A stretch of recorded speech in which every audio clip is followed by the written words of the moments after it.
Halo, kultivator junior, selamat datang di dunia novel. Mari kita lanjutkan kultivasi berikutnya di Martial God Asura. Bab 6524, si gendut Chen Hui. Bukankah sudah kukatakan bahwa kau tidak boleh membungkuk saat melihatku? Kamu suka menyanjung, ya? Kalau kamu menyanjungku lagi, aku patahkan kakimu. Hal ini pula yang menjelaskan mengapa, kendati banyak sekali generasi muda yang masuk ke tempat ini, hanya sedikit di antara mereka yang memberi hormat kepada lelaki tua itu.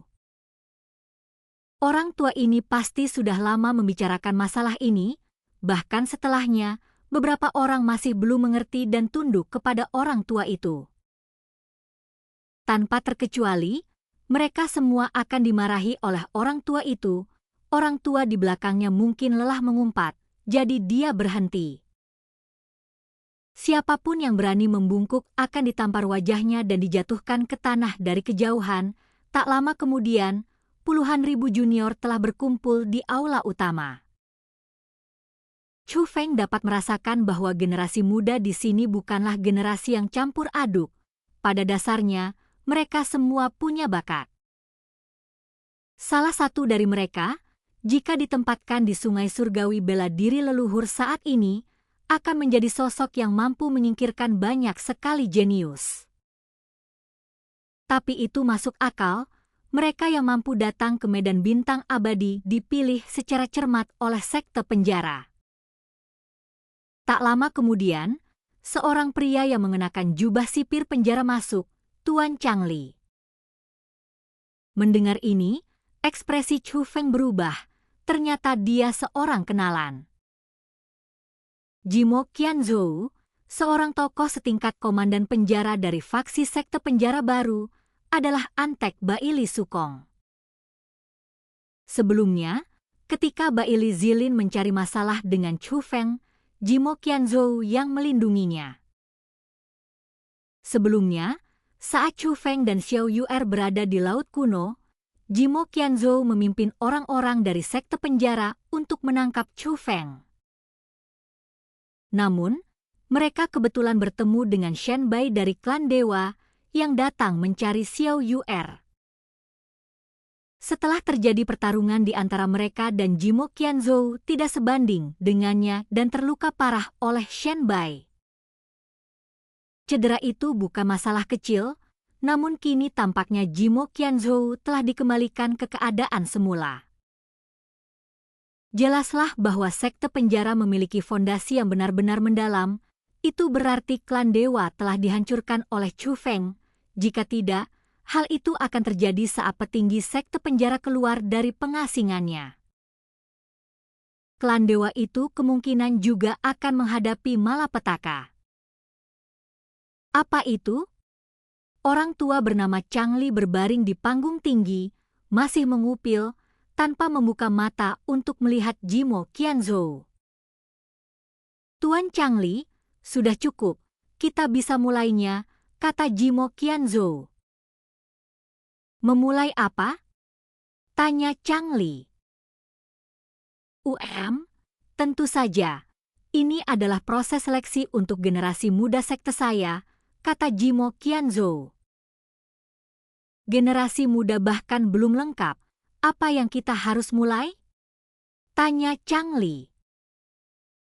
Tuan Changli, semua junior sudah tiba, kata Jimo Qianzhou. Di mana junior yang lain? Chen Hui dari sekte penjara kuno, begitu pula Baili Zilin dari sekte penjara baru. Apa maksudmu? Mereka tidak berencana untuk datang? Mengetahui bahwa membangkitkan artefak suci itu berbahaya, mereka menyembunyikan semua kejeniusan keluarga mereka? Sialan, apakah kalian semua yang jenius, punya ayah baik, dan punya koneksi itu manusia, tapi yang tidak punya koneksi itu bukan? Changli mengutuk. Tuanku, bukan begitu. Tuan Muda Zilin sedang menyendiri dan tidak bisa datang, Jimo Qianzhou menjelaskan. Keluarlah kamu dari sini. Apa kamu mencoba membodohiku? Apa menurutmu aku sebodoh itu? Changli mengumpat dengan marah. Jimo Qianzhou tidak berani membalas, juga tidak berani menjelaskan lebih lanjut. Bagus sekali. Jimo Qianzhou memang pantas dimarahi, kata Egi sambil menyeringai. Namun, dia kemudian bertanya kepada Chu Feng, "Chu Feng, aku ingat kamu sepertinya kenal seseorang bernama Chen Hui. Mungkinkah dia orang yang sama?" Sebelumnya, Chu Feng membutuhkan harta karun tingkat suci untuk menyelamatkan Egi, jadi dia berpartisipasi dalam uji coba masuk Istana Suci 7 Alam. Saat itu, Chu Feng bertemu dengan seorang lelaki gemuk bernama Chen Hui. Dunia ini begitu luas, ada banyak sekali orang dengan nama dan marga yang sama. Bagaimana mungkin itu bisa menjadi suatu kebetulan? Chu Feng menganggapnya sebagai lelucon dari Egi. Kenyataannya, Egi memang bercanda. Namun pada saat itu, beberapa sosok melangkah ke aula utama. Tuan Changli, saya, Chen Hui, telah tiba. Sang pemimpin meletakkan tangannya di pinggul dan berteriak keras. Karena dia tidak mengenakan topi jerami, mulut Chu Feng ternganga saat dia melihat wajahnya. Dia bahkan meneriakkannya dalam hatinya, "Astaga! Apakah itu benar-benar Chen Hui? Apakah dia anggota sekte penjara?" Chu Feng sangat terkejut. Selama ujian terakhirnya di istana, Chen Hui pergi tanpa mengucapkan selamat tinggal. Chu Feng tidak pernah membayangkan mereka akan bertemu lagi di sekte penjara, dan dilihat dari penampilannya, identitas Chen Hui luar biasa. Dia dari sekte penjara kuno, mungkinkah dia ada hubungannya dengan Song Yun? Kalau begitu, kehadirannya di ujian masuk mungkin bukan untuk tujuan bergabung dengan Istana Suci 7 Alam sama sekali. Dia sudah tahu tentangmu selama ini dan sengaja mendekatimu, bukan? Analisa Egi. Egi, kau tahu, itu sebenarnya mungkin. Chu Feng berpikir apa yang dikatakan Egi sangat masuk akal. Tuan Changli, murid Anda Chen Hui telah memimpin generasi muda sekte kuno untuk melakukan seleksi. Chen Hui berbicara lagi, generasi muda di belakangnya serentak membungkuk pada Changli. Melihat ini, ekspresi Jimo Qianzhou menjadi semakin muram. Kedatangan Chen Hui sangat tidak tepat waktu, jelas disengaja. Lihatlah kesadaran sekte penjara kuno. Benar saja, Changli melotot tajam ke arah Jimo Qianzhou. Sebagai tanggapan, Jimo Qianzhou hanya bisa menyapa mereka dengan senyuman.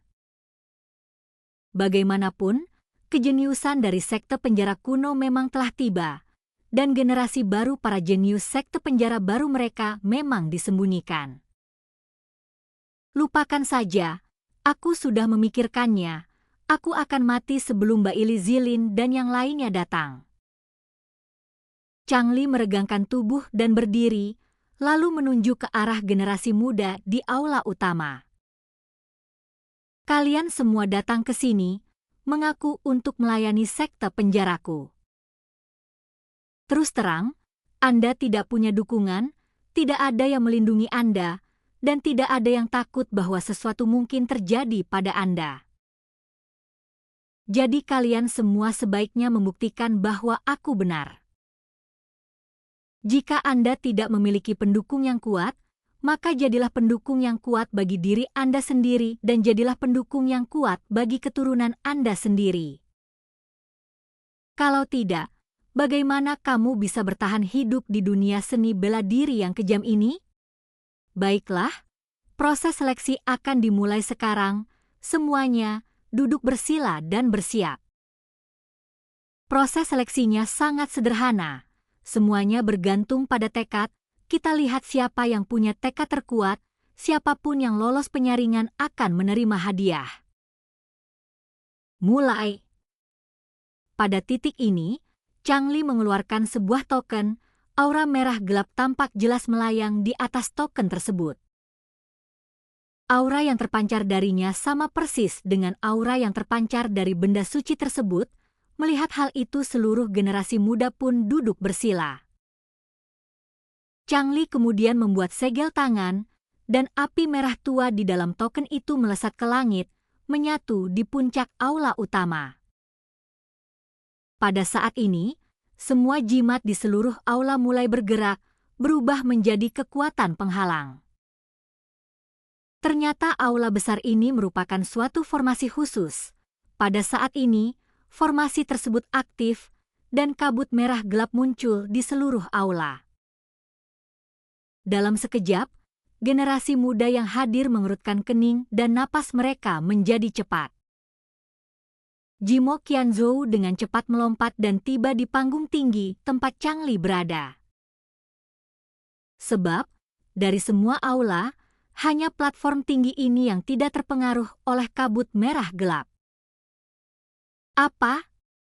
Takut kamu tidak bisa mengatasinya dan mempermalukan dirimu sendiri sebagai komandan penjara? Changli menatap Jimo Qianzhou dengan dingin. Adapun Jimo Qianzhou, dia hanya bisa menanggapi dengan senyum kecut dan tidak mengatakan apa-apa lagi. Keluar dari sini, jangan menghalangi, namun Changli masih mengumpat dengan marah. Melihat ini, Jimo Qianzhou, yang awalnya ingin menghindari kabut merah, tidak punya pilihan selain pergi, karena Changli ini adalah orang tua yang paling merepotkan di antara golongan netral. Bahkan Baili Sukong sesekali mendengar beberapa patah kata darinya. Dia berasal dari Jimo Qianzhou, dan kita sungguh tidak mampu menyinggung perasaannya. Namun pada saat itu, terdengar dengungan lembut dan seorang anggota junior sekte penjara terjatuh ke tanah. Dan jumlah mereka semakin banyak. Kenapa kalian masih berdiri di sana? Kirim semua junior yang tidak bisa bertahan. Atau haruskah kita biarkan mereka mati di sini? Changli kemudian mengutuk Jimo Qianzhou. Pada saat ini, Jimo Qianzhou tampak kesal, berpikir dalam hati, bukankah kau menyuruhku pergi? Dan kultivasi kita berakhir, sampai jumpa di kultivasi kita berikutnya di dunia novel.